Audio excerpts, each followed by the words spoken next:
In this video we're going to talk about adding salt to the pool for those of you who have a salt generator. I pre-tested the salt level in the pool. The prescription software told me to add 35 pounds of salt to this pool.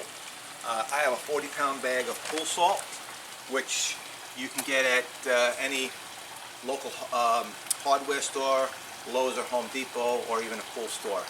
When you buy the salt for your pool, you want to make sure you get a fine granular, which you'll see when I pour it in.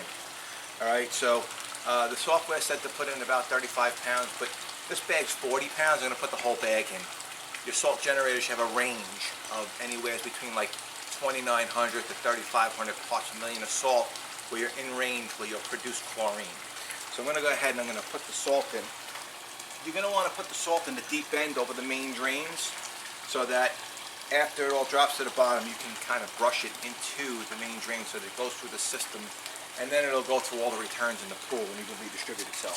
Just going to take a household scissor and cut a piece of the bag off, and I'm going to make a spout. Alright, I'm going to lean over the pool as much as I can over this main drain, and I'm just going to pour it in. And you can see how fine the granules are. I reach over. Alright, so after I do that, I'm going to let it settle down for a minute. I'm going to grab my brush.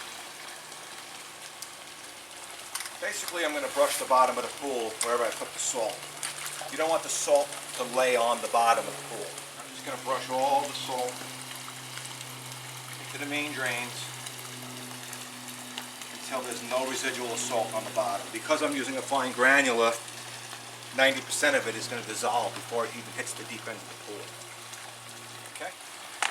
And that's the best way to add salt.